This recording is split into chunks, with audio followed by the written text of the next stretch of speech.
16 de julio del año 1212, bajo un sol asfixiante, en las cercanías de Santa Elena, dos ejércitos forman el uno frente al otro. Por un lado, el califato almohade. Por otro, un ejército cruzado como jamás se ha visto en la península ibérica, Castilla, Aragón y Navarra, apoyados por leoneses, portugueses, franceses, occitanos y caballeros de diversas órdenes religiosas. Están prestos para combatir en el nombre de Dios. Hoy se decide el futuro de la Reconquista. Año 1211 después de Cristo. Los reinos de Portugal, León, Castilla, Navarra y la Corona de Aragón veían con resentimiento el poder almohade, cuyo líder era Muhammad an-Nasir, apodado como Príncipe de los Creyentes. Este se había apoderado de la fortaleza de Salvatierra, en manos de la Orden de Calatrava, lo que aproximaba las posiciones sarracenas más aún a Toledo. Esto era inadmisible. Alfonso VIII, después de la pérdida de la fortaleza y con el recuerdo aún de la estrepitosa derrota en la batalla de Alarcos, la cual puedes conocer en el enlace que te dejo por aquí arriba, puso en marcha toda la maquinaria militar, política, religiosa y social de Castilla. El monarca castellano convocó a armas a todos sus nobles, armó levas, solicitó ayuda a los reinos cristianos y pidió ayuda al Papa y a los reinos europeos para que le ayudasen a defender la cristiandad. El día 20 de mayo del año 1212, todos aquellos que estuviesen dispuestos a derramar su sangre por su Dios estaban convocados en Toledo. El arzobispo de Toledo, Rodrigo Jiménez de Rada, leal al reino y a su fe, contactó con el Papa Inocencio III para que considerase proclamar como cruzada la campaña que se avecinaba. Gracias a esto, cruzados de toda Europa, principalmente de Francia, partieron a Toledo para unirse a las huestes que se enfrentarían a los infieles. Según Alfonso VIII, fueron unos 2000 cruzados. El Papa, además, proclamó que cualquier rey que osase atacar al reino de Castilla o sus aliados mientras la campaña tenía lugar sería excomulgado y no recibiría el perdón de Dios. De esta forma, todos los efectivos podían enviarse a la batalla, sin necesidad de mantener un ejército en reserva. El rey Sancho VII de Navarra acudió con 200 caballeros y parte de su infantería a Toledo. El rey Pedro II de Aragón acudió con más de 1000 caballeros y un fuerte contingente de infantería. Voluntarios de los reinos de Portugal y León acudieron a la llamada del Papa. Cabe destacar que acudían como individuos libres, no representaban a sus respectivos reinos. También acudieron las órdenes militares de Santiago, Calatrava, Templo y la del Hospital de San Juan. Estos, aunque pocos, seguramente menos de 1 millar, eran tropas de élite, de la más alta calidad que se podía encontrar en la península. En total, había unos 4000 caballeros y cerca de 10.000 infantes, un ejército poderoso para la época.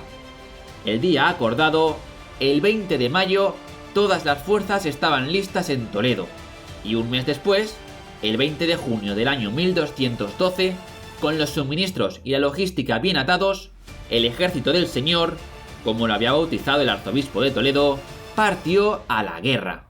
Por su parte, las fuerzas musulmanas, según las crónicas de la época, sumaban entre 185.000 y 1 millón de hombres. Ahora bien, cifras absurdas empleadas como propaganda.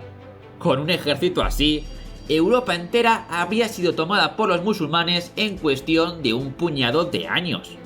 Y probablemente el ejército almohade sumaba unos 30.000 hombres, más del doble que el cristiano. Entre sus filas había almorávides, almohades, bereberes, árabes, andalusíes, kurdos e incluso mercenarios cristianos. Y la joya del califato, la Guardia Negra. Alfonso VIII buscaba una batalla campal determinante contra los almohades, mientras que los sarracenos querían evitarla, tratando de obstaculizar el avance cristiano, hostigándolo y bloqueando pasos estrechos. Sin embargo, el ejército cristiano no se detuvo y tras atravesar Sierra Morena pudo llegar a las cercanías de Jaén, donde el ejército musulmán los estaba esperando. Cabe destacar que gran parte de los caballeros de más allá de los Pirineos desertaron del ejército y volvieron a sus hogares. Parece ser que la razón era que no estaban de acuerdo con la política del ejército cruzado de perdonar la vida a los habitantes de los pueblos que conquistaban. El 13 de julio del año 1212, ambos ejércitos acamparon frente a frente. Ninguno se decidía a dar el primer paso. Los musulmanes se contentaban con lanzar escaramuzadores contra las posiciones cristianas, mientras que estos se contentaban con rechazar estos ataques, sin salir en su persecución. Si no mantenían la cohesión, serían destruidos, y esto lo sabían los almohades. Por eso lanzaban a su caballería ligera para que hostigase a los cruzados, y cuando estos trataban de responder, los sarracenos huían, intentando atraer a los caballeros a una emboscada, pero no lo lograban. El ejército del Señor tenía órdenes estrictas de no romper la cohesión. El califa almohade, viendo que los cristianos no querían combatir, mandó un mensaje a sus nobles y a su pueblo, proclamando que tenía a los 3 reyes cristianos en tal aprieto que en 3 días serían sus prisioneros. Finalmente, el lunes 16 de julio del año 1212, los reyes ordenaron a sus tropas confesarse y encomendarse a Dios, y tras haberlo hecho, se desplegaron en el campo de batalla. Frente a ellos, los almohades. El ejército cristiano formó en 9 cuerpos diferentes, con 3 filas y 3 columnas. En vanguardia, en el flanco izquierdo, la caballería aragonesa. En el centro, don Diego López de Haro, liderando a los caballeros europeos y aparte de la caballería pesada castellana. En el flanco derecho, parte de los caballeros navarros. En la segunda línea, en el flanco izquierdo, el grueso de los caballeros aragoneses, acompañados por toda la infantería aragonesa. En el centro, las órdenes de Santiago, Temple, Hospital y Calatrava, gran parte de la caballería pesada castellana, milicias urbanas y la infantería pesada castellana, así como la infantería voluntaria leonesa y portuguesa, liderados por Gonzalo Núñez de Lara. En el flanco derecho, la caballería pesada navarra y los infantes navarros, apoyados por más milicia castellana. En la reserva, en el flanco izquierdo, la Guardia Real Aragonesa a caballo y los infantes más experimentados de la corona, lideradas por el mismísimo Pedro II de Aragón. En el centro, el resto de tropas de élite castellanas y la Guardia Real, liderados por Alfonso VIII de Castilla, junto a su leal Álvaro Núñez de Lara. Y en el flanco derecho, el resto de tropas navarras, lideradas por el propio Sancho VII de Navarra. 3 reyes, un ejército, un objetivo. El ejército musulmán, por su parte, era aún más heterogéneo que el cristiano. Estaba formado por 5 cuerpos, pese a ser más del doble de tropas que el ejército contrario. Sin embargo, para poder explicar mejor su composición, lo dividiré también en 9 cuerpos, de 3 por 3. En primera línea tenemos a la infantería voluntaria que había venido a hacer la Guerra Santa, combinada con tropas de proyectiles. A sus flancos había arqueros a caballo que se encargarían de hostigar los flancos cristianos. En segunda línea se encontraba la infantería pesada almohade, almorávide y bereber. En los flancos, caballería ligera árabe. En tercera línea se encontraba más infantería pesada, aunque en este caso era infantería profesional con experiencia. También se encontraba la famosa Guardia Negra, liderados por el propio An-Nasir. En los flancos, más caballería almohade, también profesional y con experiencia militar. Era momento de comenzar la batalla. El problema al que se enfrentaban los cristianos era que los musulmanes se encontraban por encima de los cruzados, lo que supondría un esfuerzo extra para las tropas, pero no era momento de dudas.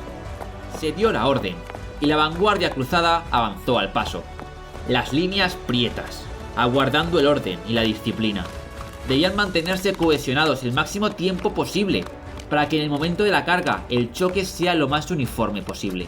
Cuando estaban a la distancia media entre ambos ejércitos, aumentaron la velocidad al trote. Hicieron un último repaso a su equipo, apretaron las piernas, bajaron las viseras de sus cascos y apretaron aún más el escudo contra su pecho. Entonces se lanzaron al galope. La línea empezaba a dejar de ser uniforme, pero los caballeros aún no iban tan rápido como para no ser capaces de reformar. Bajaron las lanzas, y espolearon una última vez a sus monturas. Aumentaron la velocidad de choque y entonces impactaron contra las milicias sarracenas. La vanguardia musulmana era incapaz de hacer frente a esa fuerza bruta. Pronto esos pobres diablos que habían cogido las armas para defender su fe vieron que no tenían nada que hacer contra la caballería cristiana. La caballería de arqueros sarracena, ubicada en los flancos, aprovechó para flanquear a los cruzados y hostigarlos con sus proyectiles, tentándolos a que la caballería cristiana los persiguiese para sacarlos así del campo de batalla. Sin embargo, los caballeros conocían sus órdenes y no se distrajeron. Los milicianos musulmanes caían por decenas. Cientos de cuerpos perdían la vida ante el impacto arrollador de los cruzados. Era imposible mantener la posición. La vanguardia almohade perdió la moral y empezaron a escapar hacia la seguridad de su línea central. A su vez, esta se lanzó a la carga contra la vanguardia cristiana. Diego López de Haro ordenó a sus caballeros no perseguir a los milicianos. Debían seguir manteniendo la cohesión. Sin embargo, ya tras varias horas de lucha, los caballeros cruzados empezaban a flaquear. An-Nasir ordenó a su caballería ligera almohade, que estaba en la línea central, que avanzase e iniciase una maniobra envolvente para atacar la vanguardia cristiana desde la retaguardia. Querían repetir la batalla de Alarcos, pero Alfonso VIII tenía viva en la memoria esa derrota y no cometería los mismos errores. Ordenó que el centro de su ejército entrase en combate.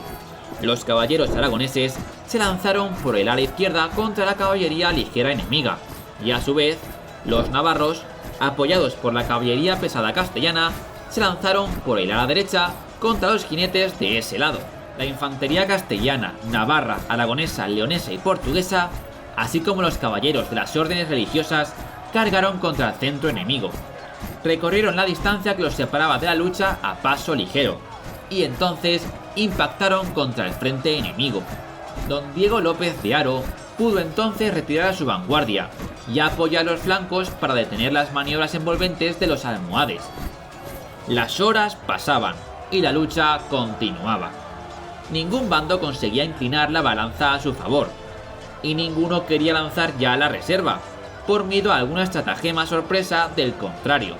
Pasado el mediodía, bien entrada la tarde, Alfonso VIII concluyó que sus hombres estaban exhaustos.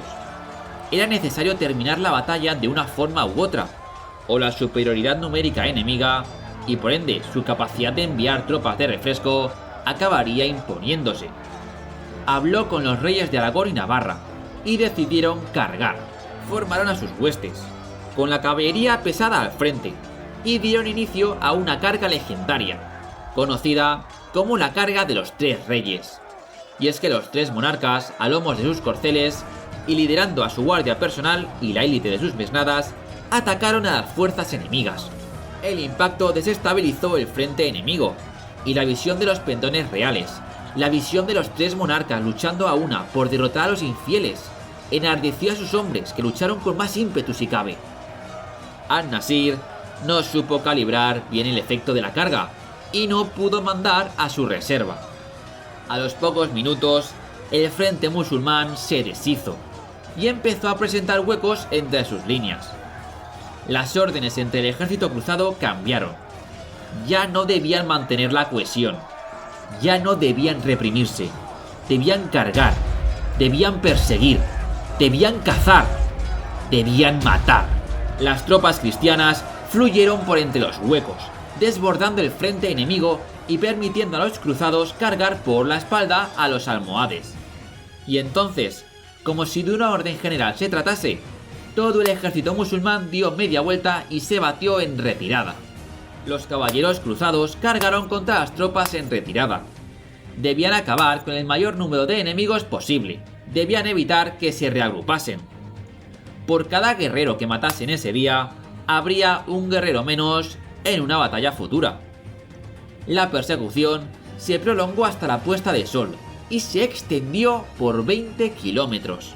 Mientras tanto, la infantería asaltó el campamento enemigo. Los aragoneses desde la izquierda, los castellanos por el centro y los navarros por la derecha. Aquí nace la leyenda de que los navarros fueron los primeros en entrar al campamento, y en romper las cadenas que lo protegían. De ahí que el escudo de Navarra tenga las cadenas. La batalla había finalizado. Vamos al mapa de campaña. El ejército cruzado avanzó un poco hacia el sur, apoderándose de Sierra Morena. Sin embargo, pronto el ímpetu de la campaña desapareció y el ejército se disolvió.